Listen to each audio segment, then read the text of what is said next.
નમસ્કાર મિત્રો કાંઠાનું કપરું રાજકારણ સૌરાષ્ટ્રના કાંઠા વિસ્તારમાં ખતરનાક રાજકારણ રમાઈ રહ્યું છે। જયરાજ આહિર પોતાનું પહેલું પગથિયું ચડે રાજકારણમાં, આ પહેલા જ એ પગથિયું તોડી નાખવામાં આવ્યું છે। આવનાર 3 થી 4 મહિના અતિ મહત્વના છે વિસ્તાર માટે અને જયરાજ આહિરના ભવિષ્યને લઈને પણ।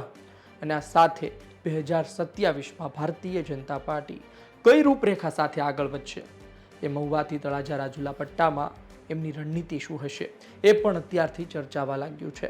આ તમામ વચ્ચે શું કોંગ્રેસને ફાયદો થવા જઈ રહ્યો છે? વિસ્તારથી વાત કરું, ગુજરાતમાં બગદાણા બબાલના મોટા પડઘા પડ્યા। એક તરફ હીરાભાઈ સોલંકીએ નેતૃત્વ કર્યું આંદોલનનું, નવનીત બાલદિયાને ન્યાય અપાવવા માટે તેઓ મુખ્યમંત્રીને મળ્યા અને તેની સાથે 14 જેટલા ધારાસભ્યો પણ લેતા ગયા। સાંસદો હાજર રહ્યા તે અલગ, બધાએ સાથે વાત કરી। મુખ્યમંત્રીએ એસઆઈટીની રચના કરાવરાવી અને તેમને મળ્યા બાદ આ રચના થઈ કહેવાનો અર્થ એ છે।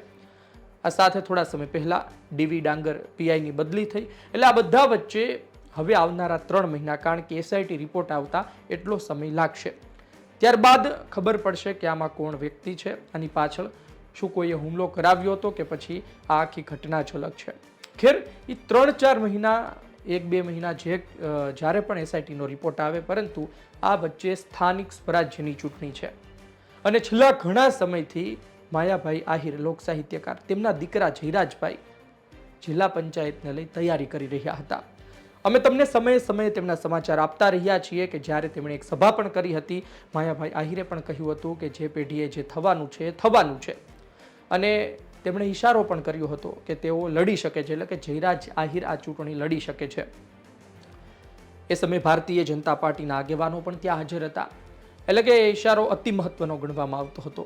જયરાજ આહિર મોટા પ્રમાણમાં બહેનોને રોજગારી અપાવવાની વાત હોય, ભાઈઓને રોજગારી અપાવવાની વાત હોય, રોજગારી મેળા હોય તે કરી ચૂક્યા છે, અલગ અલગ કેમ્પ કરે છે, એટલે પોતાનું નામ એમણે સામાજિક ત્યાં કરી નાખ્યું હતું અને રાજકીય રીતે ધીરે ધીરે આગળ વધી રહ્યા હતા।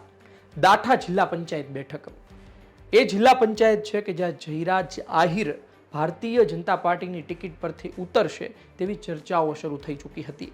જયરાજ આહિર પણ દાઠા જિલ્લા પંચાયત લડવા માટે થોડા ઘણા ઈચ્છુક પણ હતા, કારણ કે એમની મૂવમેન્ટ, એમના કામ એ દર્શાવતું હતું, પરંતુ આ દાઠા જિલ્લા પંચાયત એ સરળ પણ નથી, લોઢાના ચણા બરાબર છે।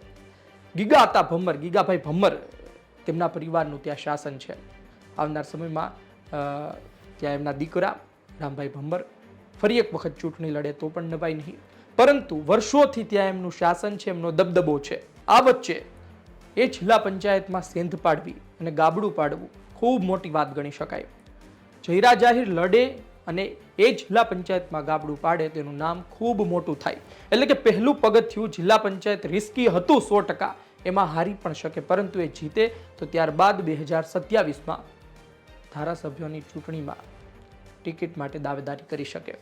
આ વાત લાંબા સમયથી ચર્ચાતી હતી, જોકે આ પહેલા જ સમગ્ર પ્રકરણ જે સર્જાયું તેમાં જયરાજ આહિરને ભારતીય જનતા પાર્ટી હવે ટિકિટ આપે એ દેખાતું નથી, ને ટિકિટ આપે તો પણ જયરાજ આહિર જીતે તેની શક્યતા ખૂબ ઓછી છે। કારણ એ છે કે ત્યાં પણ કોળી સમાજ ખૂબ મોટી માત્રામાં રહે છે। આ પ્રકારનો એક વખત મેસેજ વયો જાય, લોકો વચ્ચે માહિતી વહી જાય, પછી લોકો જ્યારે મતદાન કરવા જાય ત્યારે ગામડાઓમાં લોકો આ બધું જોતા હોય છે।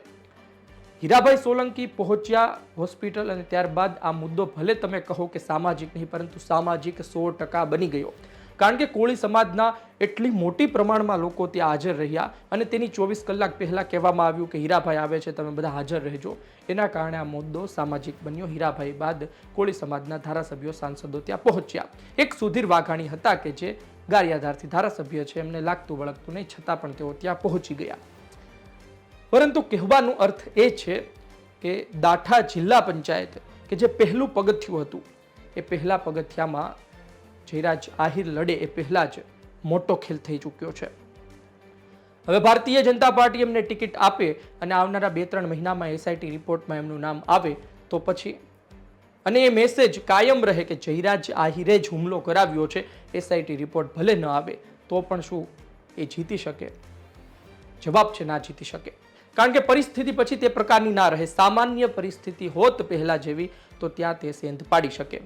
ઉપરથી તેની સામે જે કોંગ્રેસના ગીગા આતા ભમ્મનની ટીમ છે એ પણ ત્યાં ખૂબ મજબૂત છે, બધી રીતે તમે એને ગણી શકો. પહેલા એક સમીકરણ તેવું પણ નીકળી રહ્યું હતું કે જયરાજ આહિર લડે, સામે ગીગા આતા ભમ્મનની હોય ને આ વચ્ચે કોઈ કોળી ઉમેદવાર જિલ્લા પંચાયત લડે, આમ આદમી પાર્ટી લડાવે તો એ જીતીને બહાર આવી શકે. પરંતુ હવે એ સમીકરણ પણ બંધ થઈ ચૂક્યું છે, એના દરવાજા પણ બંધ થઈ ચૂક્યા છે. હવે ભારતીય જનતા પાર્ટી દાઠા જિલ્લા પંચાયત પર 100% કોઈ કોળી ચહેરાને ઉતારશે તેવી શક્યતા અત્યારથી જોવા મળી રહી છે.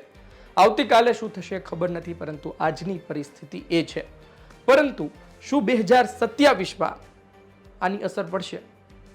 શું હીરાભાઈ સોલંકીએ જે આંદોલન કર્યું, હીરાભાઈ સોલંકી જે એક્ટિવ થયા નવનીત બાલદિયા માટે, તેઓ મુખ્યમંત્રી સુધી પહોંચ્યા, બધા ધારાસભ્યો ભેગા થયા, સાંસદો ભેગા થયા, એ શું 27માં અસર કરશે? 100% અસર કરશે. એ રાજુલા વિધાનસભામાં પણ અસર કરશે, મહુવા વિધાનસભામાં પણ અસર કરશે અને તળાજા વિધાનસભામાં પણ અસર કરશે. કોઈ વિચારતું હોય કે હીરાભાઈ સોલંકી ફક્ત રાજુલામાં રહેશે તો એ વાત હજુ વહેલી ગણાશે. હીરાભાઈ સોલંકી જે પ્રકારે મહુવામાં એક્ટિવ થયા છે, મહુવામાં પહેલા પણ જમીન વિવાદમાં તેઓ એક્ટિવ થયા હતા, ત્યારબાદ નવનીત બાલદિયા, મહુવા તાલુકો જ ગણાય પોતે, હનુમંત હોસ્પિટલ તે પણ મહુવામાં, અને ત્યાં તેઓ એક્ટિવ જોવા મળ્યા. ત્યાંના લોકો એમની માટે જે ભેગા થઈ રહ્યા છે એ દર્શાવે છે કે હીરાભાઈ સોલંકી રાજુલાથી મહુવા શિફ્ટ થાય તો પણ એની માટે કાઠું નથી. મહુવામાં એમણે પોતાની તાકાત બતાવી દીધી અને રાજુલામાં હજુ એક ચહેરો જીવિત છે, હજુ પણ એક ચહેરો લોકો માટે દોડતો હોય છે, અકસ્માત થાય તો મદદ કરતો હોય છે, અમરીશ ડેર. અને CR પાટીલ સાથે કેવી મિત્રતા છે એ આપણે સૌ જાણીએ છીએ. એટલે કે હજુ આવનાર દિવસ તળાજા, રાજુલા અને મહુવા માટે વહેલા રહેશે કહેવું કે ભાઈ શું થઈ શકે. પરંતુ એ પટ્ટામાં આવનાર સમયમાં ભયંકર રાજકારણ ખેલાશે. આ જે ઘટનાને મોટી કરવામાં આવી, આ જે ઘટનામાં બધા નેતાઓએ રસ લીધો, મન ભરીને રસ લીધો, મુખ્યમંત્રી સુધી પહોંચ્યા, એના પરિણામ આવનાર દિવસમાં મળી શકે છે. ખેર, જેમણે રાજકારણ કરવાનું હતું એમણે રાજકારણ કર્યું, પરંતુ અંતિમ ઘડીએ વાત એ જ છે કે નવનીત બાલદિયાને ન્યાય મળવો જોઈએ. નવનીત બાલદિયા પર 3 FIR છે પણ દૂધે ધોયેલા નથી. પરંતુ આપણે એ પણ સમજવાની જરૂર છે કે નવનીત બાલદિયા પર હુમલો કરવામાં આવ્યો એ શું એમની જ્ઞાતિ જોઈને હુમલો કરવામાં આવ્યો હતો? હુમલો બેશક ખોટી વાત છે, પરંતુ સામાજિક મુદ્દો આ ન બનવો જોઈએ. એમના બચાવ માટે સામાજિક આગેવાનો આવે એ અલગ વાત છે. સાથે એ પણ વાત છે કે નવનીત બાલદિયાને, એટલે કે યોગેશ સાગર મેનેજિંગ ટ્રસ્ટી છે એવું માયાભાઈ કહે તો નવનીત બાલદિયાને વાંધો શું? એમને શું મુશ્કેલી પડે? 2 શબ્દ વધારે કહેવાય જાય તેમાં શું મુશ્કેલી? બની તો નથી જવાના. એટલે આ બધા મુદ્દા અતિ મહત્વના છે. આવનાર સમય એ વિસ્તાર માટે અતિ મહત્વનો છે. આવનાર સમયમાં આ ઘટનાના મોટા પડઘા પડશે, આવનાર સમયમાં મોટી અસર થશે. આપનું શું કહેવું છે કોમેન્ટ બોક્સમાં જરૂરથી જણાવજો. એક વાત સતત ચર્ચાતી રહી છે કે 2017 અને 2022નો બદલો હીરાભાઈ સોલંકીએ અત્યારે લીધો. હીરાભાઈ સોલંકી બોલે છે કે તેવું કંઈ નથી, આ રાજકીય દાવપેચ નથી, આ તો સમાજની વાત છે, પરંતુ હુમલા ઘણા થતા હોય છે, એના દ્રશ્યો પણ આવતા હોય છે અને હોસ્પિટલમાં તે દાખલ પણ થતા હોય છે. પરંતુ બધા નવનીત બાલદિયા નથી હોતા કે એને મોટા ભાગના ધારાસભ્યો મળે, મોટા ભાગના સાંસદો મળે, મોટા ભાગના સરપંચ આગેવાનો ત્યાં પહોંચીને મળે. આ એક ચોક્કસ એક આખી વ્યૂહરચના હોય તેવો પેટર્ન આખી જોવા મળી રહી છે. પરંતુ જોવું અને હોવું બેમાં અંતર છે. આપણે એવી આશા રાખીએ કે ખરા અર્થમાં નવનીતભાઈના ન્યાય માટે લોકો લડ્યા અને તેને ન્યાય મળે, અને આવનાર સમયમાં એમને ન્યાય મળે કે ના મળે તેની અસર તો એ વિસ્તારમાં થવાની છે. પરંતુ ભારતીય જનતા પાર્ટીમાં એ નેતાઓ કે જે અમરીશ ડેર, માયા આહિરની વિરુદ્ધમાં કામ કરી રહ્યા છે, માયા આતા ભમ્મનની વિરુદ્ધમાં સતત લોબિંગ કરી રહ્યા છે, તેમણે પોતાનું કામ પૂરું કરી દીધું છે. સ્થાનિક સ્વરાજ્યની ચૂંટણીમાં તેઓ ફાયદામાં રહી શકે છે. આવનાર સમય બતાવશે. આપનો અભિપ્રાય કોમેન્ટ બોક્સમાં લખજો. આ વિડીયો, આ માહિતી પસંદ આવી હોય લાઈક કરજો, શેર કરજો. ધન્યવાદ.